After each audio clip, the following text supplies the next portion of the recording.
पूछता है भारत अर्नब के साथ, co presented by Kent RO, powered by Koyal TMT, Dollar Big Boss and Silver Coin. नमस्कार, मैं हूं अर्नब गोस्वामी। आज प्रोग्राम की शुरुआत कर रहे हैं एक ब्रेकिंग न्यूज के साथ। 1984 में दिल्ली में दंगे हुए, 3000 से ज्यादा लोग मारे गए। इंसाफ के लिए वो दर दर ठोकरें खाते रहे, लेकिन अब जाकर कांग्रेस कहती है कि दंगे हुए तो क्या हुआ। औपचारिक तौर से कांग्रेस ने कहा है, हां दंगे हुए तो क्या हुआ। हां, आपने ठीक सुना है, उन्होंने कहा है कि दंगे हुए तो क्या हुआ। इंतहा हो गई, हजारों लोग मर गए और देश पर 50 साल तक राज करने वाली पार्टी कहती है, हां 3000 लोग मर गए तो क्या हुआ, दंगे हुए तो क्या हुआ। हद हो गई है। इससे शर्मनाक बयान क्या हो सकता है। लोगों की जान चली गई और आप कह रहे हैं दंगे हुए तो क्या हुआ, 3000 लोग मर गए तो क्या हुआ। इसलिए आज मैं नहीं, इस खबर के आने के बाद पूछता है भारत, क्या दंगा होना कांग्रेस के लिए आम बात है। पूछता है भारत, 1984 के दंगे कांग्रेस के लिए मजाक है। पूछता है भारत, सिखों का अपमान कब तक करेगी कांग्रेस। पूछता है भारत। मगर इससे पहले आज जो आज की दूसरी बड़ी खबर है, आज उस खबर के बारे में आपको एक छोटा सा इंट्रोडक्शन दे दूं कि दिल्ली में चुनाव हो रहे हैं और अचानक एक बहुत बड़ा विवाद शुरू हो गया है। विवाद में एक तरफ है भारतीय जनता पार्टी के जो युवा नेता बन के आए हैं और भारत के लिए क्रिकेट के स्टार थे गौतम गंभीर, और दूसरी तरफ है आम आदमी पार्टी। यह विवाद क्या है, उसके बारे में एक छोटा सा रिपोर्ट। आज से 2 दिन बाद दिल्ली की 7 लोकसभा सीटों पर चुनाव होंगे, लेकिन चुनाव से ठीक पहले गाली और गुंडा मवाली का आरोप शुरू हो गया है। मैंने खुद उन्हें कहा था कि अच्छे लोग राजनीति में आए, वो इस देश के लिए अच्छा है, लेकिन आज वो अपने चुनाव में कितना नीचे गिर सकते हैं वो उन्होंने और उनकी पार्टी ने दिखा दिया। आतिशी मरलेना पूर्वी दिल्ली लोकसभा सीट से चुनावी मैदान में हैं, जिनको चुनौती दे रहे हैं बीजेपी से गौतम गंभीर। लोकसभा चुनाव की सरगर्मी बीते 1 महीने से है। ये मुद्दा अब क्यों उठा, इस पर सवालिया निशान है, क्योंकि आम आदमी पार्टी ने हर बार की तरह आरोप तो लगाए लेकिन सबूत नहीं दिए। कि अगर आप ये प्रूफ करते हैं तो मैं अभी इसी वक्त राजनीति से संन्यास लेता हूँ, अभी छोड़ूंगा। और अगर लोग जो ये कहते हैं कि अब तो आप अपना कैंडिडेचर वापस ही नहीं ले सकते, तो 23 तारीख के बाद अगर मैं जीतता भी हूँ तब भी मैं रिजाइन करूंगा, पहले दिन पे। चुनावी दौर में सियासी आरोप कोई नई बात नहीं है। सच क्या है ये जनता जानती है। दिल्ली की सियासत के इन सवालों का जवाब भी जनता जरूर देगी। और मेरे साथ आज हैं भारतीय जनता पार्टी से उम्मीदवार गौतम गंभीर। गौतम नमस्कार, मेरी आवाज आपको आ रही है? मैं अर्नब गोस्वामी बोल रहा हूं। ठीक है जी, हाँ बिल्कुल आ रही है। गौतम, आम आदमी पार्टी के नेता आतिशी ने एक पैम्फलेट लाई है जिसमें उनके खिलाफ महिला विरोधी टिप्पणी है। उन्होंने आरोप लगाया है कि आपने कहा कि इनके लोग मुझे लेकर पर्चे बांटे। आरोपों पर आपकी क्या प्रतिक्रिया है? इनफैक्ट आज प्रेस कॉन्फ्रेंस हुई, प्रेस कॉन्फ्रेंस में वो रो पड़ी। उन्होंने कहा कि इतनी जघन्य बात गौतम गंभीर मेरे बारे में कह रहे हैं, और काफी सपोर्ट आ रहा है उनके लिए। देखिए, मैं आपको ना एक चीज़ बहुत क्लियरली कहना चाहता हूँ। मैं उस फैमिली से आया हूँ जहाँ पर मेरे घर पर 5 महिलाएं हैं, मेरी दादी, मेरी माँ, मेरी बीवी, मेरे 2 छोटी बच्चियाँ, और सिर्फ मेरे फादर और मैं। और मुझे पता है दिल से कि मैं कितनी महिलाओं की इज्जत करता हूँ। और मैंने पहले दिन जब 23 तारीख को कैंपेनिंग स्टार्ट करी थी, या आप किसी से भी पूछ लीजिए किसी भी कार्यकर्ता से, किसी भी वर्कर से, मैंने एक चीज़ बोली थी कि ना हम किसी कैंडिडेट के बारे में गलत बोलेंगे, ना हम किसी पार्टी के बारे में नेगेटिव बोलेंगे। मैं इस राजनीति के मैदान में पॉजिटिव राजनीति करने आया हूँ, इस देश के लोगों की सेवा करने आया हूँ। अगर मुझे ईस्ट दिल्ली कॉन्स्टिट्यूएंसी से लड़ने का मौका मिला तो मैं ईस्ट दिल्ली कॉन्स्टिट्यूएंसी के लोगों के लिए कुछ अच्छा करने आया हूँ, ईस्ट दिल्ली कॉन्स्टिट्यूएंसी को बेहतर बनाने आया हूँ। लेकिन मगर वो ऐसी झूठ क्यों बोलेगी? जिस तरीके गौतम, की अगर कोई कहे तो कोई महिला ऐसी झूठ क्यों कहेगी? देखिए, ये आप उनसे ही पूछ सकते हैं। मैंने आपको बड़ा क्लियरली कह दिया कि अगर, और मैंने ये ट्वीट भी किया, अगर उनके पास मेरे खिलाफ कोई भी प्रूफ है, अगर उनको लगता है कि मैंने गलत किया, तो आप मेरे सामने मेरे अगेंस्ट क्रिमिनल केस डालिए। मैं बिल्कुल रेडी हूं कोई भी क्रिमिनल केस किसी भी कोर्ट में खड़े होने के लिए, लेकिन हम डेफेमेशन केस जरूर डालेंगे अगर उनको लगता है मैंने किया। अगर उनके पास प्रूफ है तो मैं ये बोल चुका हूं कि मैं आज राजनीति से रिजाइन करूंगा। जिस दिन उनके पास प्रूफ आ जाएगा मैं उसी दिन राजनीति से रिजाइन करूंगा। आप कह रहे हैं उल्टा केस करने वाले उनके खिलाफ? गेम फेयर होनी चाहिए। आप कह रहे हैं उल्टा केस करने वाले उनके खिलाफ? बिल्कुल, डेफेमेशन का केस करेंगे हम, बिल्कुल करेंगे। हम लीगल नोटिस देंगे। अगर उनको लगता है मैंने गलत किया, आप मेरे अगेंस्ट क्रिमिनल केस क्यों नहीं डालते? आप अभी डालिए criminal case. I am ready to face the court, I am ready to face the law. अभी आम आदमी पार्टी के नेता कह रहे हैं कि पहले तो गौतम गंभीर ने ऐसी बात कही, उसके बाद वो प्रेशर डालने की कोशिश कर रहे हैं आतिशी पर। वो कह रहे हैं कि पहले तो गौतम गंभीर ऐसी बात करते हैं, उसके बाद प्रेशर डालने की कोशिश करते हैं। उनके पास बड़े बड़े वकील है, भारतीय जनता पार्टी का सपोर्ट है, कुछ भी कर सकते हैं, इसलिए वो प्रेशर डालने की कोशिश कर रहे हैं। देखिए अर्णब, मैं एक चीज बहुत क्लियरली कहना चाहता हूँ कि मैं राजनीति के मैदान में सिर्फ सत्ता हासिल करने के लिए नहीं आया। और आपके साथ जब मैंने इंटरव्यू किया था तो आपने भी ये बात बोली थी कि मेरे जैसे लोगों को राजनीति में आना चाहिए। लेकिन आपको मैं आज सच बताऊं, अच्छे लोग राजनीति में क्यों नहीं आना चाहते? क्योंकि उनको अरविंद केजरीवाल जैसे लोगों का सामना करना पड़ता है। सिर्फ अरविंद केजरीवाल जैसे लोगों की वजह से अच्छे लोग नहीं आना चाहते। और आई होप कि ऐसे लोगों को, ये जो एपिसोड हुआ है इसके बाद भी अच्छे लोग ज़रूर आने चाहिए राजनीति में। नहीं तो अरविंद केजरीवाल जैसे लोग इस देश को और इस स्टेट को उस हद तक ले जाएंगे जहां तक आप वापस नहीं आ पाओगे। मेरे को राजनीति में आने का मेरा कोई मकसद नहीं था सत्ता हासिल करना, सिर्फ लोगों की सेवा करना, देश के लिए बेहतर। नहीं, क्या आपने सुने गौतम जी, दिल्ली में रिपब्लिक भारत के बहुत दर्शक है और देश भर में लोगों ने आपको देखा है। लोग कहते हैं कि देखिए गौतम गंभीर को गुस्सा बहुत आता है। मुझे याद है, लोग कहते थे जब आप क्रिकेट खेलते थे, कहते थे गौतम गंभीर को गुस्सा बहुत आता है। क्या हो सकता है कि राजनीति के इस जो गर्मा गर्म माहौल है उसके बीच में कहीं आपने कह दिया? क्या आपने कभी उनको गुंडा एलिमेंट कहा? वो कह रहे हैं कि आपने उनको गुंडा एलिमेंट कहा। क्या आपने ऐसी भाषा का प्रयोग किया है कहीं पे, गलती से भी कहीं कुछ कहा हो जो किसी ने पर्चा? क्या आपने 23 तारीख क्या आपने प्रिंट कर दिया? आप तो इतने बड़े जर्नलिस्ट हैं, आपके पास रिपब्लिक है, आपके पास रिपब्लिक भारत है। क्या आपने 23 तारीख से लेके आज तक एक भी मेरी तरफ से कोई नेगेटिव कमेंट सुना? चाहे वो कांग्रेस के कैंडिडेट के लिए हो, चाहे वो आम आदमी पार्टी के कैंडिडेट के लिए हो। क्या आपने आज तक मेरी तरफ से कोई भी एलिगेशन लगाए गए या कोई आरोप लगाए गए उन पे? पहले दिन से मेरे को, मैं 15 साल इस देश के लिए खेला, 15 घंटे में मेरे ऊपर इतने आरोप लगे। क्या मैंने एक भी आरोप लगाया? क्या मैंने कुछ भी बोला? हमारे पास भी बहुत मटेरियल है नेगेटिव बातें करने का, आम आदमी पार्टी के, चाहे वो कैंडिडेट हो चाहे वो कांग्रेस की कैंडिडेट हो। मैं भी फोन करके उनसे बात क्यों नहीं कर लेते? आप फोन करके बात क्यों नहीं कर लेते? आप फोन करके 1-to-1 बात करके आप इसको सॉल्व क्यों नहीं करते? आप आतिशी को फोन कीजिए, वो तो फोन लेंगी आपका, आप सॉल्व कीजिए। मैं आपको एक बात बताऊं, कहां से बीच में आपको पता है, आप बात कर लीजिए। मैं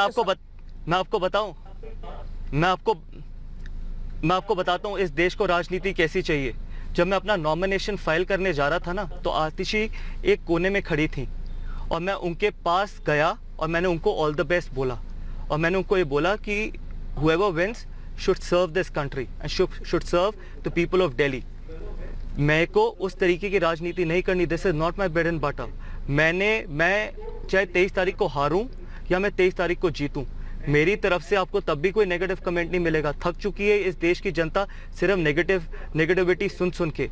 4.5 साल से अरविंद केजरीवाल जी इस हद तक गिर सकते हैं तो वही प्रमुख ना अपनी पार्टी के। अगर उनके पास प्रूफ है तो मेरे ऊपर आज क्रिमिनल केस अभी क्यों नहीं डालते? मैं I am ready to face it. हम जरूर लीगल नोटिस उनको देंगे, वो देना मुझे लीगल नोटिस, इसमें क्या प्रॉब्लम है? आप यही क्वेश्चन उनके पास जाके, जो आप मुझसे पूछ रहे हो, यही क्वेश्चन आप उनके पास जाके पूछिए और उनको बोलिए आपको लगता है गौतम ने ये पैम्फलेट बांटे गया, किसी ने उनको प्रोवोक किया? क्योंकि अगर मैं बात समझने की कोशिश करूं तो गौतम, मुझे नहीं पता। आतिशी ने अपने प्रेस कॉन्फ्रेंस में 2 बार आरोप लगाया कि बीजेपी वालों ने गौतम गंभीर जी ने मेरे पूरे लोकसभा में अलग अलग अपार्टमेंट कॉम्प्लेक्स में, विवेक विहार में, कृष्णनगर में, अलग अलग न्यूज़पेपर में बांटा है। आपने इसका खंडन किया है, लेकिन आपके पास जो आरोपों का खंडन करने के लिए कोई सबूत है आपके पास? और दूसरा सवाल, क्या आपको लगता है कि आतिशी को किसी ने उकसाया है, प्रोवोक किया है?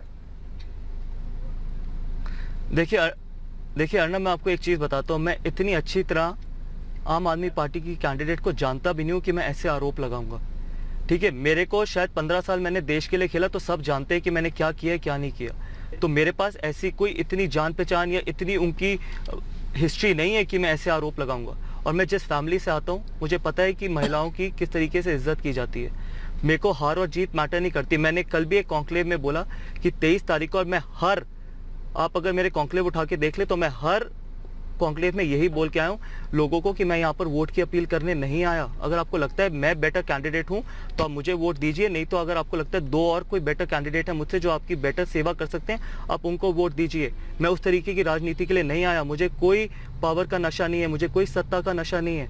मैं अरविंद केजरीवाल जैसी राजनीति नहीं कर सकता। और शायद पहली बार मुझे आज लगा, मैं इससे पहले हमेशा अरविंद केजरीवाल जी बोलता था, लेकिन मेरे को आज शर्म आती है कि मैं उस स्टेट में रहता हूँ, उस स्टेट में पैदा हुआ, उस स्टेट में पढ़ा लिखा, उस स्टेट के लिए खेला, उस स्टेट का नाम रोशन किया जिसके सीएम अरविंद केजरीवाल के बारे में बोल रहे हैं, आप आतिशी के बारे में क्यों नहीं बोल रहे? क्योंकि आरोप तो आतिशी ने लगाए हैं, मगर मैं तो उनके हेड के फोकस सिर्फ अरविंद केजरीवाल पर है, ऐसा क्यों गौतम? हेड तो आम आदमी पार्टी की हेड क्या आतिशी हैं? आम आदमी पार्टी की हेड कौन है? अरविंद केजरीवाल ही है ना। किस तरीके से उन्होंने ट्वीट किया, आपने देखा होगा उनका ट्वीट। आप तो इतने बड़े जर्नलिस्ट हैं, आपने देखा होगा उनका ट्वीट, जो उन्होंने मेरे पे पर्सनल अटैक किया कि मैं उस हद तक गिर सकता हूं। अगर मैं उस हद तक गिर सकता हूं, उनको लगता है कि मैं उस हद तक गिरा हूं, तो मेरे ऊपर क्रिमिनल केस करिए ना, अभी करिए। मैं कल चला जाऊंगा कोर्ट में। I can face the court, I can face the entire country. अगर लोगों को लगता है कि मैंने किया है, या आम आदमी पार्टी को लगता है, मुझे लगता है कि उन्होंने मेरी इमेज खराब करी है, तो हम उनके ऊपर लीगल नोटिस उनको देंगे। तो it could be vice versa. मैं उनको लीगल नोटिस दे रहा हूँ, वो मुझे लीगल नोटिस दे दीजिए, दूध का दूध पानी का पानी हो जाएगा। तो इसमें it's very black and white, there are no greys. और मैंने आपके शो पे भी बोला था कि I live my life on black and white, but मेरे को नहीं पता था कि इस हद तक लोग नीचे गिर सकते हैं सिर्फ पावर हासिल करने के लिए। ये तो सिर्फ इलेक्शन है। मुझे अपनी क्रिकेट में एक चीज सिखाई गई थी कि चाहे वर्ल्ड कप फाइनल हो, चाहे कोई भी बड़ा मैच हो, आप खेलते हैं क्रिकेट मैदान में, आप लड़ाई लड़ते हैं, आमने सामने की आप लड़ाई लड़ते हैं विद इन द रूल्स, पीठ पीछे नहीं। आप एक इलेक्शन जीतने के लिए, आप एक कैंडिडेट को जिताने के लिए आप उस हद तक गिर सकते हैं कि आप किसी को भी किसी भी तरीके से, पहले आपने आरोप लगाए, पहले दिन नॉमिनेशन कैंसिल करने की कोशिश करी, गौतम, उसके बाद आपने एफआईआर लॉन्च कराई, उसके बाद आपने। गौतम, आखिरी सवाल मेरा ये है, देखिए आप जो कह रहे हैं, मैं आप पे संदेह नहीं कर रहा, मगर जो दिल्ली की जनता है वो आपको देख रही। जो लोग आज जो सिंपैथी होगी ना आतिशी के लिए, वो रो रही है वहां पे प्रेस कॉन्फ्रेंस पे, टूट पड़ी है।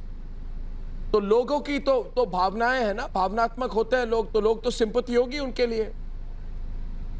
तो आप अरविंद केजरीवाल के बारे में जो कुछ भी कहे, आप अभी मानहानि का केस करेंगे, देखिए ठीक है, मैं आपको एक बात बताऊं, आज देख रहे हैं, देखिए मैं मन में थोड़ा सा संदेह हो गया आपके बारे में, उनको आप क्या कहेंगे? यही कहना चाहूंगा, मैं आज भी जिस तरीके से उन्होंने ये राजनीति खेली है, जिस तरीके से, जिस हद तक वो गिर चुके हैं, मैं आज भी कुछ नेगेटिव नहीं कहना चाहता। ये मेरा दिल जानता है और ये उनकी भी आत्मा जानती होगी कि अगर उन्होंने जो किया है क्या वो सच किया है। मैं बिल्कुल सच्चा हूँ। I am ready to face anyone, everyone. I know, मेरा दिल जानता है मैं कितना महिलाओं की इज्जत करता हूँ और मैं हमेशा करता रहूँगा। वो चाहे जो मर्जी बोले, अगर लोगों की जनता को लगता है कि आतिशी ठीक है तो प्लीज़ आप उनको वोट दीजिए, मेरे को कोई प्रॉब्लम नहीं है। वो आपको रिप्रेजेंट करें, वो आपको पार्लियामेंट में, अगर आप चाहते हैं कि वो आपको पार्लियामेंट में रिप्रेजेंट करें, प्लीज़ करिए। अगर आपको लगता है कि मैं सच्चा हूँ, आप मुझे दीजिए, लेकिन मैं मेरी तरफ से आप आज भी इस सारी कंट्रोवर्सी के बावजूद मेरे को शर्म आती है कि मैं आज अपने आप को इस चीज़ के लिए डिफेंड कर रहा हूँ। शायद मैंने 15 साल जो इतनी इज्जत कमाई, यही कमाई थी कि मैं चाहे जितना मर्जी गुस्से वाला था, लेकिन मैंने अपनी क्रिकेट और हर चीज़ विद इन द रूल्स की है, एक पैशन के साथ की है, एक ऑनेस्टी के साथ की है। अगर आज मैं यहाँ पर बैठा हूँ और अपने आप को डिफेंड कर रहा हूँ, तो it's a shame for me, because I feel कि आई फील कि आप इस हद तक गिर सकते हो कि आप I am talking about Arvind Kejriwal today, I feel ashamed of my own self that I've got a CM like him, and I wish no one has to face something like this, because ये देश कभी आगे नहीं जाएगा अगर अरविंद केजरीवाल जैसे लोग या आम आदमी पार्टी जैसी पार्टी इस देश में रहेगी तो। I'm sorry to say this. Thank you very much. Gautam, मेरे साथ बातचीत करने के लिए बहुत बहुत धन्यवाद। आज की बड़ी खबर पर बीजेपी के पूर्वी दिल्ली के प्रत्याशी गौतम गंभीर, बहुत बहुत धन्यवाद। नमस्कार गौतम, फिर मिलेंगे। Thank you. और आज की बड़ी खबर जो है अभी की ब्रेकिंग न्यूज, जो सबसे बड़ी खबर है आज की, उस पर हमारी बड़ी डिबेट पूछता है भारत में। हमारे साथ हैं आज डिबेट करने के लिए तैयार, किसी और मुद्दे पर डिबेट करने वाले थे, मगर अब का डिबेट तो ये है, अब का इशू तो ये है, गरम खबर तो ये है, ब्रेकिंग खबर तो ये है। और ऐसी खबर है शांतनु कि जब मैंने सुना तो विश्वास नहीं हुआ कि कोई इस हद तक गिर सकता है। राहुल गांधी के अमेरिका वाले गुरु, कांग्रेस पार्टी की जो ये दंगा सियासत है, इसको देख के मैं चौंक गया। राहुल गांधी के अमेरिकी गुरु ने कहा 1984 के दंगों के बारे में। अब क्या है, 1984 का बात तो करिए, अपना क्या है। 1984 में दंगे हुए तो क्या हुआ, दंगे तो होते रहते हैं। याद होगा आपको कि 2 हफ्ते पहले उन्होंने कहा था 26/11 हुआ तो क्या हुआ, क्या बड़ी बात है, ऐसे टेररिस्ट अटैक तो होते रहते हैं। अब कई लोग ये भी कह रहे हैं कि भाई इनकी आदतें बिगड़ गई है, ज्यादा दिन देश के बाहर रह चुके हैं, वैसे भी अमेरिका के हैं। मगर मैं कह रहा हूं कि विकास गुप्ता, अमीर हैदर जैदी, अंसार राजा, दिनेश शर्मा सोच समझ के बोले, गुररेज शेख आरएसएस के शांतनु गुप्ता और नुपुर शर्मा बीजेपी की अभी तैयार हो रही है। मेरा सवाल यह है और इस पर डिबेट हो जाए कि 1984 में 3000 से अधिक सिख दिल्ली के सड़कों पर कांग्रेस पार्टी ने उनका नरसंहार किया। कांग्रेस पार्टी के जगदीश टाइटलर, सज्जन कुमार, कमलनाथ, एचकेएल भगत जैसे दिग्गज नेताओं का नाम है 1984 के दंगों में। अब राहुल गांधी कहते हैं तो क्या हुआ, वो कह रहे हैं, नुपुर, शांतनु, अगर मेरी आवाज आ रही है आपको, वो कह रहे हैं तो क्या हुआ, क्या बड़ी बात है, मजाक है उनके लिए। चुनावी मुद्दा और अपनी ब्रेकिंग खबर पर डिबेट शुरू हो जाए और मैं आमंत्रित करता हूं दिनेश शर्मा को। क्या आप में भी हिम्मत है कि बैठ के आप कहेंगे 84 में 3000 सिख मारे गए तो क्या हुआ, क्या बड़ी बात है, हो जाए डिबेट, शुरू कीजिए आप दिनेश शर्मा जी। कि सबसे पहले देश को यह समझना होगा, देश को ये समझना चाहिए कि जब देश में चुनाव होते हैं तब ये 84 क्यों याद आता है बीजेपी को। बीजेपी के पास अपने कुछ करने के लिए, कहने के लिए कुछ नहीं रहा, ये बेशर्मों की पार्टी बन गई है। आज आप मुझे बताइए, 3 दिन बाद दिल्ली में चुनाव है, पंजाब में चुनाव है, आज ये फिर लाशों पे राजनीति करना चाहते हैं। तो धरती हिलेगी, इनको आदत हो गई है लाशों पे राजनीति करने की। धरती हिलेगी। देश देख रहा है, राहुल गांधी शहीदों की चिताओं पर वोट मांग रहे हैं। आज इनको देश माफ नहीं करेगा। देखिए, जहां तक 84 की बात है, जितनी निंदा की जाए उतना कम है। वाकई में वो गिनौना कार्य था जिसके द्वारा किया गया, लेकिन क्या अर्नब आपको देश की न्यायिक व्यवस्था पे एतबार नहीं है? क्या वो कोर्ट में केस नहीं चल रहे? सिद्धू से शर्म आनी चाहिए बीजेपी आरएसएस वालों को। जैसे ही इलेक्शन आते हैं इनको एक चीज और याद आ जाता है, इनको 50 साल पहले नेहरू जी याद आ गए, इनको इंदिरा जी याद आ गई, INS याद आ गया। ये नहीं माफी। देखिए जो देश के लिए शहीद हुए पूर्व प्रधानमंत्री राजीव गांधी, उनको गद्दार कहा गया, उनको सबसे बड़ा देश का गद्दार कहा गया। Shem for BJP, Shem for Modi, Shem for RSS. Tiger के साथ रहेंगे, शर्म आनी चाहिए नीतीश कुमार को नेता बनाएंगे, कमलनाथ को मुख्यमंत्री बनाएंगे। तो क्या हुआ? तो क्या हुआ? तो क्या हुआ? सिखों को मरवाया था। तो क्या हुआ? सिखों को मरवाया था। हमारे नेता तो कमलनाथ है, हमारे नेता जगदीश शेट्टर है, हमारे नेता सज्जन कुमार है। कांग्रेस ये कहती रहेगी अरे इंग्लैंड से ही सीख लो, उन्होंने ही जलियांवाला में माफी मांग लिया, अब तो इंग्लैंड ने भी माफी मांग ली, आप भी माफी मांग लो। कह दो गलती हो गई थी, कह दो सत्ता के नशे में गलती हो गई थी, कह दो सत्ता के नशे में गलती हो गई थी, कह दो परिवारवाद के नशे में गलती हो गई थी। वहां पूछिए किसी भी कंट्री का एक ऐसा आदमी बताइए जो सबसे बड़ा जुमलेबाज, वो कह देगा नरेंद्र मोदी। तो मैं जरा आमंत्रित करता हूं अंसार राजा और नुपुर शर्मा को, छोड़ दीजिए अंसार राजा और नुपुर शर्मा को आमंत्रित करता हूं। देखिए मेरी बात सुनिए, मेरी बात सुनिए। एक समय दो व्यक्ति बात कर सकते हैं, तीसरे व्यक्ति आएंगे तो किसी को सुनाई नहीं देगा। आज पूछता है, भारत के कई दर्शक है, शायद सब दर्शक कहते हैं कि भाई एक समय पे 2 लोगों को बोलने दे, तो मैं आपसे हाथ जोड़ के विनती करता हूं, कई सारे दर्शक है हमारे, 10 करोड़ से ज्यादा दर्शक देश भर के, आप ये विनती करता हूं आपसे, सुनिए मेरी बात। जरा ये बता दीजिए मुझे 1984 में, दिनेश जी आप जरा बोले ही जाते हैं, आप रुकते ही नहीं है, रुक जाइए ना प्लीज। अरे आपके आगे कोई बोल सकता है अर्नब जी? अंसार राजा जी आप नुपुर शर्मा के साथ डिबेट पे आए और सवाल मेरा यह है कि 1984 में 3000 से ज्यादा सिख दिल्ली में और पूरे भारत में 8000 से ज्यादा सिखों की हत्या हुई है ना,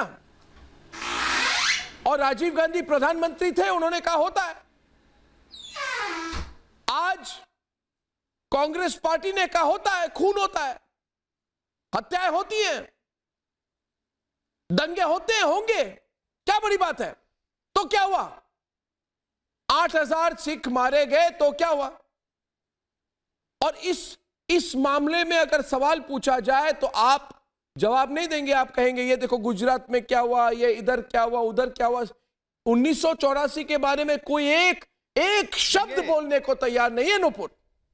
और अंसार राजा जी भी ऐसे हैं, क्योंकि उनको लगता है कि भाई किसी तरह से इस मामले को दबा दें। अभी क्या लगता है मुझे, मुझसे आपको पता है 1 नवंबर 1984 में दिल्ली के सड़कों पर, नहीं मैं सुन, मगर आपको इस इशू पर बोलना पड़ेगा। अरे उसी इशू फिर नुपुर डिबेट करेंगे, करिए।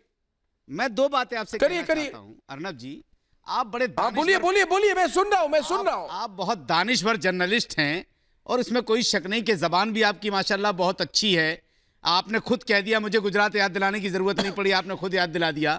लेकिन मुझे एक बात नहीं समझ में आ रही कि ये सिख दंगों का मामला 3 दिन पहले कैसे आ गया, जबकि दिल्ली में और पंजाब और हरियाणा में चुनाव होने वाले हैं, इसलिए कि यहाँ सिखों की तादाद ज्यादा है, ताकि इनके दिमाग में जहर घोला जाए कि कांग्रेस आपकी दुश्मन है, आप इनको वोट मत देना। कांग्रेस ने कहा है, सुन लो ना यार, अब सुन। अरे कांग्रेस ने कहा है, हरसिमरत कौर बादल हमारे साथ कहा है कि दंगे होते रहते हैं।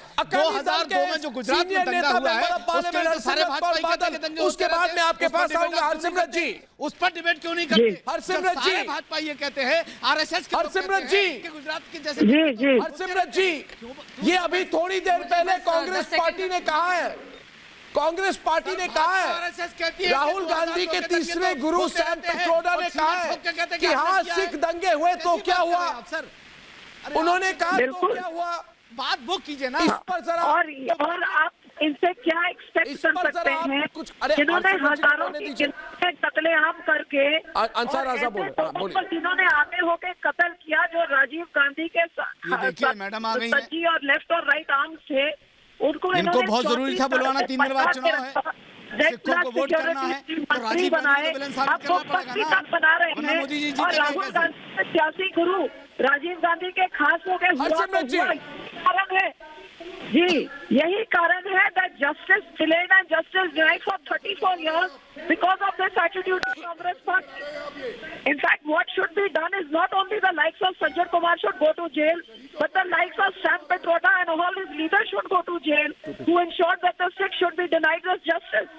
In fact, I would call them abetment for not just for destruction of evidence, delay of justice, but abetment to the crime. They are likes of these people. Rajiv Gandhi says when a big tree falls, the earth will shake. This is the same casual attitude which has come down the generations, which is showing even in the likes of Sam Petroda, who are supposed to be the gurus of Rahul Gandhi. Harsimrat जी, हरसिमरत जी ये कह रहे हैं, हरसिमरत जी एक minute. नहीं, आप हर चीज को चुनाव के साथ मत जोड़िए। नहीं, आप ये चुनाव से नहीं जोड़े तो किससे जोड़े भाई? आप हर चीज बगैर चुनाव के तो कोई भी चीज यहाँ नहीं हो रही है। आप ये बताइए 2 दिन बाद चुनाव है, आप सिखों के दबाव से आप जहर बोल रहे हैं कांग्रेस के लिए, जिन्होंने 20 साल तक एक सिख प्रधानमंत्री बना करके भेजा है उन्होंने। आप क्या बात कर रहे हैं? भाषण आप करवा रहे हैं, ये जो इलेक्शन कैंपेनिंग आप करवा रहे हैं, ये सब क्या हो रहा है इलेक्शन में? ये आपके चैनल पे इंदिरा गांधी ने क्या किया था? हरसिमरत जी इस मुद्दे पर हमसे बात करने के लिए बहुत बहुत धन्यवाद। 9 बजे मैं फिर आपसे बात करूंगा। हरसिमरत जी नमस्कार। मैं अब पूछना चाहता हूं कि डिबेट पे सामने आ जाए आज नूपुर अभी इस वक्त, तो नूपुर 1984 में 20,000 से अधिक लोग दिल्ली छोड़कर भाग गए और 1,000 से अधिक लोग डिस्प्लेस हो गए। सिखों पर नरसंहार हुआ, कोई एक सिख परिवार है जिस पर इंपैक्ट ना हुआ हो। आज कांग्रेस पार्टी ने कहा 1984 हुआ तो क्या, और कांग्रेस पार्टी के समर्थक जैसे अमीर हैदर जैदी जी आपके साथ डिबेट करेंगे, कह रहे अरे भाई गुजरात की बात करो, 1984 के बारे में बात मत करो। गुजरात दंगा नहीं हुआ क्या? यही है गुजरात की बात, तानाशाही डायलॉग इनकी। मैं आ सकती हूँ प्लीज? तो मैं किसी के ऊपर नहीं बोली, पूरी डिबेट ऐसे निकल जाएगी। गुजरात की बात करेंगे, नुपुर डिबेट पे है। नुपुर और दोनों नुपुर जैदी और अंसार राजा, हमला औरत का पेट फाड़ के उसके बच्चे को तलवार की नोक पर रखा गया, आप उसकी बात नहीं करेंगे? किसी के ऊपर नहीं, आप उसकी बात नहीं करेंगे? आप ये दंगे नहीं है, नरसंहार सुनाई नहीं दे रहे यहाँ पे मृतक लोग ये नहीं सुनाई दे रहा होगा ना, धर्म के इसलिए कि इसमें बीजेपी घेर रही है, ये नहीं सुनाई देगा। सारे विक्टिम सिख धर्म के थे, किसी और धर्म के लोग नहीं थे। गुजरात से इसकी तुलना करना बेवकूफी है। दूसरी बात, justice Nanavati commission of inquiry के अंदर एक एविडेंस के बावजूद क्या ये कत्लेआम नहीं था? क्या ये फसाद नहीं था? क्या आतंकवाद नहीं था? क्या ये हाल फिलहाल के मुख्यमंत्री मध्य प्रदेश का नाम तक लिया था? अंसार जी मैं आपके ऊपर नहीं बोली, आप क्यों चिल्ला रहे हैं? चिल्ला नहीं रहा हूँ, आपको आईना दिखा रहा हूँ मैं, अपनी दंगाई फैला, आपको आईना दिखा रहा हूँ मैं। लेकिन सिखों का नरसंहार तो बिल्कुल ऐसा था जैसे हिटलर के ब्राउन शर्ट्स जो सिर्फ उन्हें ढूंढ के मारते थे।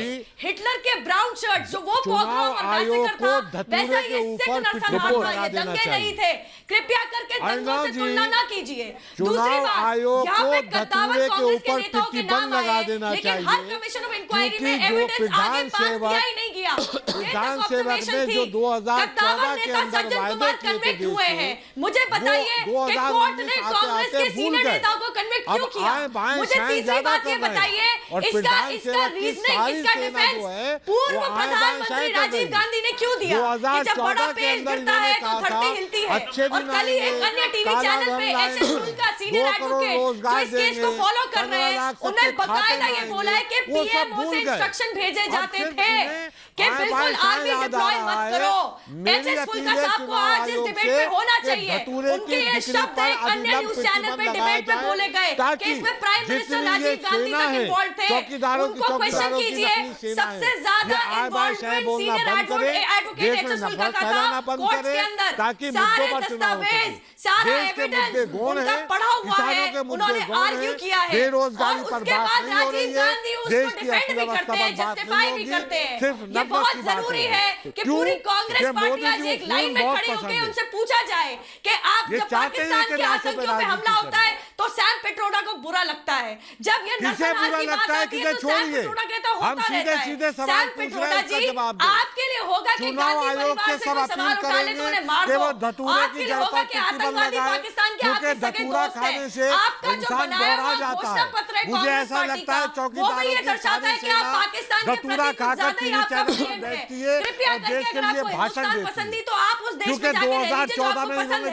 हमारे देश के अंदर हमारे लोगों की सेफ्टी, सिक्योरिटी, धर्म के आधार पर नरसंहार अलाउ नहीं होगा। यहाँ कानून लागू होगा और हमारे देश में अगर आतंक फैलेगा और पाकिस्तान से आएगा तो पाकिस्तान में जाके आतंकवादियों को घर में घुस के मारेंगे। ये हमारी नीति है, ये हमारी सुरक्षा और राष्ट्र नीति है। दिनेश बताइए, 2014 में था, अब नहीं होगी डीजल पेट्रोल पे वार, अब की बार मोदी सरकार। कहाँ चला गया वो नारा? अर्णव जी, वो नारे को ढूंढ रहे हैं। विकास, एक मिनट दिनेश, विकास ही नहीं मिल रहा। दिनेश भाई, हो गया विकास। एक मिनट दिनेश भाई, अर्णव जी, हमारी स्पष्ट मांग है, धतूरे की बिक्री पर रोक लग जानी चाहिए, क्योंकि जितनी चौकीदारों की सेना है ये धतूरा खा के बैठती है, आए बाएं शाय बोलती है, आए बाएं शाय बोलती है। 2014 के अंदर मोदी जी ने जो बोला था वो भूल गए। 2019 आता था, 2019 के अंदर वो भूल गए। 2014 में कहा था कि किसानों की आमदनी दुगनी करेंगे, किसानों की आमदनी दुगनी करेंगे, बेरोजगारी पर बात करेंगे। ये धतूरा खा के बैठते हैं, ये धतूरा खा के जो बैठते हैं, धतूरे पर लोग 40,000 चौकीदारों हम नहीं भूल सकते नीली नदी मैसाकर को, हम नहीं भूल सकते आशिकपुरा को। इनको उत्तर देना होगा इन दंगों का, क्योंकि इनकी सरकार ने, इनके लोगों ने पूरी तरह से सुनियोजित रूप से करवाए थे दंगे। 15 लाख रुपए आ गए। आप मुद्दे पर देखिए, बहुत शर्म की बात है आज विकास जी, दिनेश जी, आज ये राजनीति हो रही है।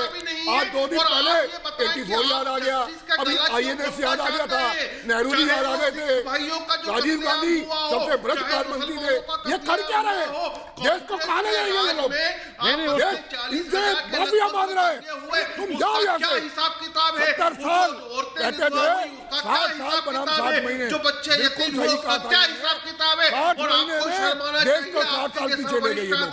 आज देश त्राही कर रहा है, भुखमरी के कगार पे आ गए।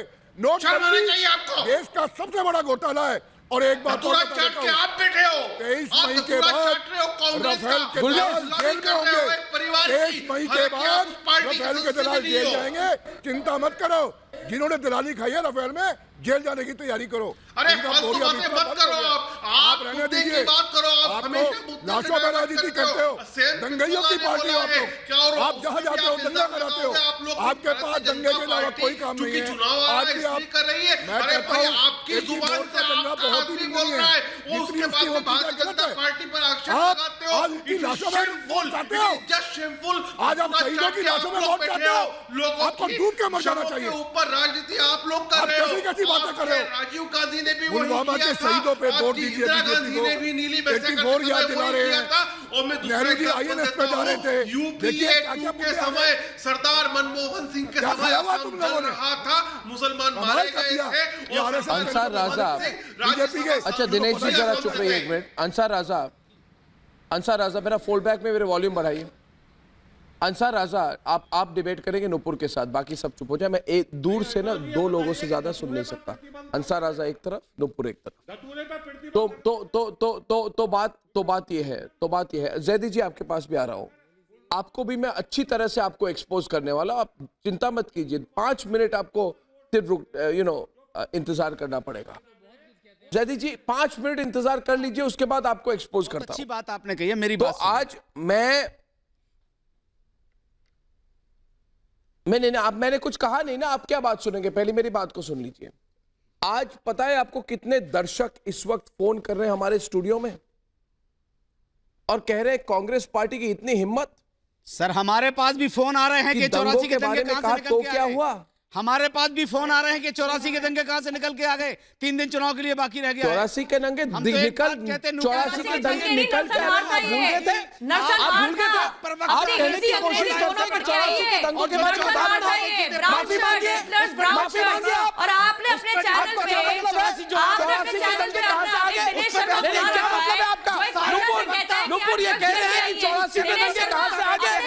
सबको क्या मतलब है आपका? क्या मतलब है आपका अंसार रजा जी? उस पर बहस कर लीजिए ना, पूछिए। उस पर एक महिला, आप महिला है, हम आपकी इज्जत करते हैं, लेकिन मैं एक बात कहना चाहता हूं नुपुर जी, आप वकील हैं, अच्छी वकील हैं। दिनेश शर्मा मेरी इज्जत करता तो ये नहीं बोलता कि धतूरा लेके आई है। जरा कम से कम अपने राहुल गांधी से पूछो वो क्या क्या लेके आता है, जो ऑब्ituary हर आदमी की अपनी अपनी सोच है, कॉपी करके लिखता है। आप सुन लीजिए, कृपया तमीज नहीं है बात करने, बताइए आप जितने प्रवक्ता आपके हैं, जितने प्रवक्ता आपके हैं, आप सबको लाइन से बिठा दो। 2000 देखिए थे मोदी जी ने 2014 में, उस पर डिबेट कर लो, उस पर डिबेट कर लो। क्या आप लोग नोटबंदी पर चुनाव लड़ेंगे, जीएसटी पर चुनाव लड़ेंगे, 2 करोड़ नौकरी पर चुनाव लड़ेंगे, नोटबंदी पर चुनाव लड़ेंगे? आप किस पर चुनाव लड़ना चाहते हैं? अच्छा जीत गया तो फिर नोटबंदी दोबारा करके देख लीजिए ना, आ जाइए मैदान में। क्यों चुनाव करेंगे, पुलवामा पर चुनाव करेंगे? अपना काला धन सफेद करने के लिए ड्रामा किया गया था, अपना जरूरत नहीं थी। भोपाल गैस ट्रेजेडी और नोटबंदी के बाद उत्तर प्रदेश जीत गए। 300 से ज्यादा सीटों से नोटबंदी के बाद उत्तर प्रदेश जीत गए। आपका नोटबंदी का आर्गुमेंट अभी रह गया। अरे नोटबंदी के बाद जीत गए, मतलब आप कह रहे हैं कि मुलायम के पास काला धन था, मतलब मुलायम के पास काला धन था, मायावती के पास काला धन था, कांग्रेस के पास काला धन था। आप कह रहे हैं उत्तर प्रदेश इसलिए की गई थी ताकि 300 सीट जीत जाए। अरे साहब आपने बोल दिया, आपने सच्चाई बोल दी, आपने कह दिया कि भाई महागठबंधन यूपी का है, वो महागठबंधन की गई थी। चलिए आपने सर्टिफिकेट दे दिया, आपने अखिलेश को, मायावती को सर्टिफिकेट दे दिया कि सबसे करप्ट पार्टियां हैं। नोटबंदी में किसी को नुकसान हुआ तो मायावती आपने कह दिया, बहुत बढ़िया, भाजपा के पता लग गया, चलिए पता लग गया। उसके बाद नोटबंदी के बाद जो चुनाव हुआ भाजपा जीती, नोटबंदी के बाद जो चुनाव हुआ भाजपा जीती भैया, जितने भाजपा के जो चुनाव हुआ भाजपा जीती। लफ्जों से तो खा रहे हैं, और है क्या उनके पास? सिर्फ लफ्जों की तो खा रहे हैं। तो आपने बोला, आपने कहा उत्तर दिया था, आपने कहा तर्क दिया था, जीतना थी आपको, इसीलिए नोटबंदी। अंसार राजा जी, देखिए कितनी टेंशन हो रही है इन सब लोगों को, क्योंकि मैंने सवाल उठाए और आज की ये ब्रेकिंग खबर सिर्फ रिपब्लिक भारत पर आप देखेंगे। रिपब्लिक भारत छोड़ के कोई और चैनल नहीं है जिस पर ये ब्रेकिंग खबर अभी जा रही हो, और इसीलिए मैं कह रहा हूँ कि बिल्कुल सटीक और बिल्कुल 100% खबर आपको चाहिए तो सिर्फ रिपब्लिक भारत में देखेंगे। और मैं विकास जी से पूछना चाहूंगा, विकास जी क्या आप जो कह रहे हैं ये क्या हुआ, तो क्या हुआ आप कह रहे हैं? सुनिए मेरी बात, एक मिनट मैं कहता हूँ, सिर्फ मैं कह रहा हूँ, आप कह रहे हैं तो क्या हुआ, तो क्या आप तो क्या हुआ कह रहे हैं? क्योंकि आपने जगदीश टाइटलर को, जरा मेरे वॉल्यूम बढ़ाइए दिल्ली स्टूडियो में, आप तो क्या हुआ कह रहे हैं, तो मैं सवाल पूछ रहा हूँ। एक मिनट शांतनु रुक जाइए, अर्नब मुझे आपका सवाल ही नहीं सुनाई दिया। दोनों रुक जाइए 2 मिनट, आप दोनों 2 मिनट रुक जाइए, जरा उनको बोलिए ना चुप रहने को, फिर मैं सवाल पूछूंगा। आप अगर वो चुप नहीं रहेंगे तो मैं कितना चिल्लाऊं इधर, बैठ जाइए, मेरा गला खराब है वैसे बैठा हुआ है। सुनिए मेरी बात, क्या आप तो क्या हुआ क्यों कह रहे हैं? क्या इसलिए कह रहे हैं क्योंकि आपने जगदीश टाइटलर को अपनी इवेंट्स में अग्रिम पंक्ति की सीट दी थी, वही जगदीश टाइटलर जिसकी सिख दंगों के सिलसिले में एसआईटी द्वारा जांच की गई हो। आप तो क्या हुआ कह रहे हैं ना? नुपुर सुन लीजिए मेरी बात, क्यों कह रहे हैं तो क्या हुआ? क्या आप तो क्या हुआ कह रहे हैं क्योंकि ऐसी रिपोर्ट है जो कहती है कि राजीव गांधी, मैं नाम ले रहा हूं, राजीव गांधी के ऑल इंडिया रेडियो और दूरदर्शन ने, कांग्रेस के नेताओं ने खून का बदला खून से लेंगे, खून का बदला खून से लेंगे, खून का बदला खून से लेंगे, इसके नारे ऑल इंडिया रेडियो और दूरदर्शन में लगाए गए थे। जैदी जी चुप मत होइए, झूठ मत बोलिए, मान लीजिए कि ऑल इंडिया रेडियो और दूरदर्शन पर कांग्रेस के नेताओं ने कहा था खून का बदला खून, खून का बदला खून, इसलिए दंगे हुए थे। बोलिए नुपुर, आरएसएस उसमें इन्वॉल्व थी?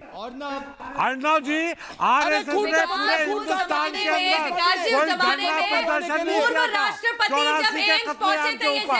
क्या आरएसएस या 84 के बाद जो चुनाव हुए बीजेपी पूरे हिंदुस्तान में हारती है, क्या आरएसएस ने कांग्रेस का समर्थन किया था?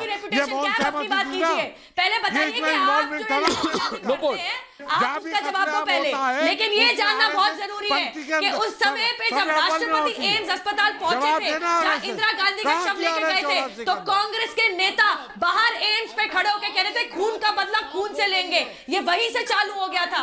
उसके बाद राजीव गांधी आए थे और वो भी वहां पे साथ में खड़े पाए गए थे। आई एम सॉरी, एचएस फुल्का से आपको इंटरव्यू देना चाहिए अर्नब गोस्वामी। ये वही राहुल गांधी है जिसने आपको 2014 में कहा था कि हमसे गलती हुई है, फिर 2 साल पहले सरकार गए कि हमने कभी राम मंदिर फेल होता है, कभी आपके चैनल पे पिछले हफ्ते राहुल गांधी की ब्रिटिश सिटीजनशिप पे डिबेट हुई और आज वो पिटीशन को सुप्रीम कोर्ट ने बाहर उठा के फेंक दिया। हर हफ्ते भाजपा सत्तारूढ़ दल और उनके घटक दल नए नए मुद्दे लेके आते हैं।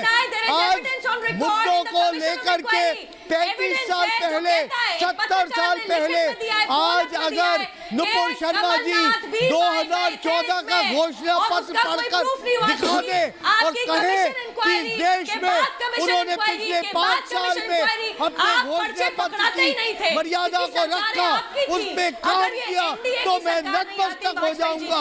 वो युवा जो आज भीड़ में खोया हुआ है, जो सोच रहा है कि ये सत्तारूढ़ दल मेरे बारे में न सोच करके आईएनएस विक्रांत की बात कर रहे हैं, राहुल गांधी की सिटीजनशिप के बारे में बात कर रहे हैं। मेरी नौकरी के बाद, मेरे भविष्य के बाद कौन बात करेगा? वो किसान जो सूखी मिट्टी को और आसमान में गरजते हुए बोला कि नहीं खून का बदला खून, बोला कि नहीं? और मैं पूछ रहा हूँ आपने क्यों कहा तो क्या होगा? तो क्या होगा क्यों कहा? अंसर राजा जी बताइए तो क्या हुआ, क्यों कहा? आपने क्या तो क्या हुआ कहा?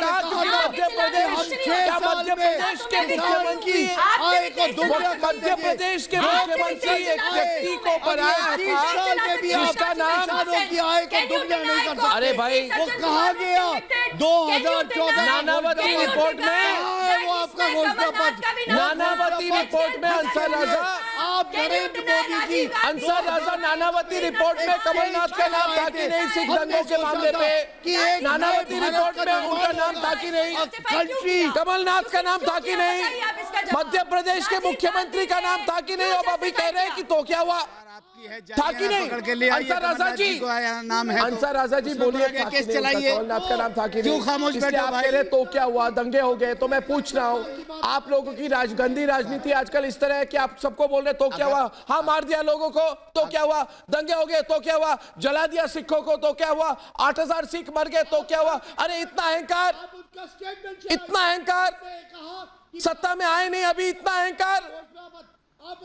विकास अरे छोड़िए, कांग्रेस का प्रोपेगेंडा मत कीजिए, इधर दिखा दीजिए ना क्या बोला है उन्होंने। रिकॉर्डिंग है ना विकास जी को, आप चला दीजिए क्या बोला है उन्होंने, जो बोला है चला दीजिए, दिल्ली में फैसला कर लेंगे। कांग्रेस जो भी है फैसला कर लेंगे, आप चलाइए। अभी आप जनता फैसला कर लेगी, कहा है ठीक कह रहा वकील साहब, आप चला दीजिए उसको, जनता फैसला कर लेगी, हमें बहस करने की जरूरत नहीं पड़ेगी।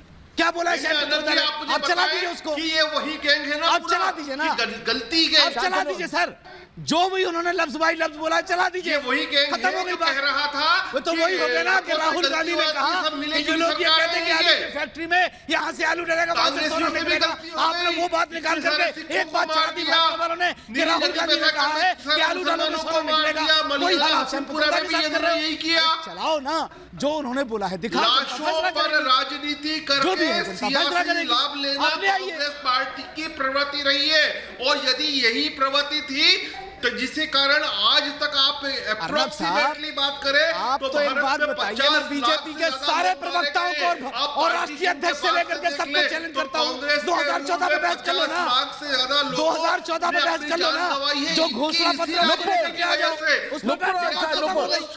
फैसला कर लेगी। अब कहाँ विराट आया, कहाँ राहुल गांधी पैदा हुए, कहाँ से 3 लाख, ये बहस क्या मुद्दे हैं? इससे देश समझेगा जी, इससे बहस होगी।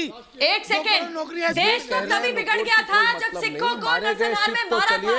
आप ये क्या कर रहे हैं? ये कह रहे हैं हाँ सिख मारे गए तो क्या हुआ? लोग अगर पावर में ये कह रहे हैं हाँ सिख, नहीं नुपुर मेरी बात सुनिए, नुपुर मेरी बात सुनिए, नुपुर मेरी बात सुनिए, उसके बाद जवाब दीजिए। एक मिनट नुपुर, मैं अर्नब बोल रहा है, रुकिए नुपुर, मैं एक मिनट रुक जाइए नुपुर, मैं पहले मेरी बात कह दूं। नुपुर पहले मेरी बात कह दूं। मुझे दाद देनी पड़ेगी इस कांग्रेस पार्टी की हिम्मत की। दिल्ली और पंजाब और देश भर के वोटर आज सुन ले, कांग्रेस पार्टी ने कहा सिखों को मारा तो क्या हुआ? सर 2000 दंगों में ये कह रहे हैं दंगे हुए तो क्या हुआ? कमलनाथ को मुख्यमंत्री बनाया, क्या हुआ? अरे तो मुख्यमंत्री बनाया तो पकड़ के ले आओ ना, अगर नाम है। हाँ, कहा बड़ा पेड़ गिर गया, धरती हिलेगी तो क्या हुआ? सर ये बात आप मुझे सवाल पूछ रहे हैं।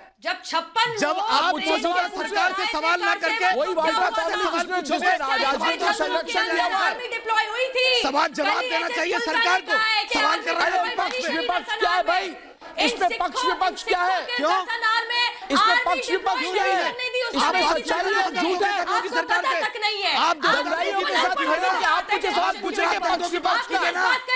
आप 2002 की बात कीजिए ना, हद करते हैं आप। हाशिमपुरा की बात कीजिए ना, क्यों हाशिमपुरा की बात करने को ये क्या हुआ तो हुआ, ये क्या है? भागलपुर की बात करने को तैयार नहीं, क्यों मलियाला की बात करने को तैयार नहीं? बात कीजिए ना। प्रकाश जावड़ेकर इस पर लाइन दे रहे हैं। प्रकाश जावड़ेकर बीच में दिल्ली में ये नरसंहार था और अब सैम पिट्रोडा जी पूछ रहे हैं कि हुआ तो हुआ, क्या हुआ? ये तो बहुत अजीब है। यानी जिस पर शर्म आनी चाहिए, माफी मांगनी चाहिए, उसका अगर इस तरह से समर्थन किया, पहले राजीव गांधी ने किया कि जब बड़ा पेड़ गिरता है तो धरती हिलती है। साइंस उल्टा कहता है, जब धरती हिलती है तब पेड़ गिरते हैं। लेकिन आज राजीव के ही सहयोगी और अब राहुल के गुरु सैम पिट्रोडा अगर ये कहते हैं कि हुआ तो क्या हुआ, हुआ तो हुआ, हुआ तो क्या हुआ, ये बहुत ही भर्त्सना करने लायक है और ये कभी स्वीकार नहीं होगा।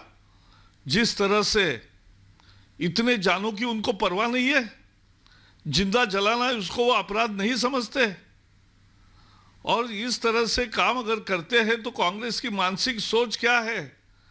84 में भी समर्थन किया, आज 2019 में भी समर्थन कर रहे हैं। 35 साल में इनके मनस्थिति में कोई फर्क नहीं आया है। यही दर्शाता है पूरी देश की जनता ये सुन रही है, बिल्कुल किसी को मान्य नहीं है। नरसंहार कभी भी समर्थनीय नहीं होता है और नरसंहार किया है उसके अपराधियों को भगा दिया, यानी भागने दिया गया कानून के जाल से। और इसलिए आज हम मांग करते हैं कि सोनिया गांधी और राहुल गांधी माफी मांगे इस पर।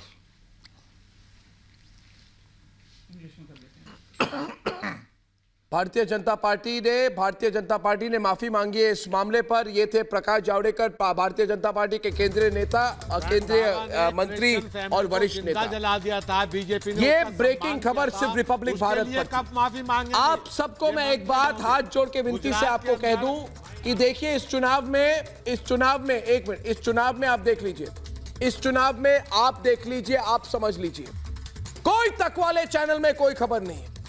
देखिए इस वक्त आप अगर तकवाले चैनल पे जाए, वैसे मुझे पता है आप नहीं देखेंगे, तकवाले चैनल्स पर ब्रेकिंग खबर कभी नहीं होती। कुछ वही पुरानी घिसी पिटी खबर, सिर्फ रिपब्लिक भारत पर सीधी खबर, ब्रेकिंग खबर। आज की सबसे बड़ी खबर, कांग्रेस पार्टी ने कहा दंगे हुए तो क्या हुआ, सिर्फ आपने देखा रिपब्लिक भारत पर। आपसे कल फिर 7 बजे आपसे मिलूंगा, तब तक के लिए नमस्कार।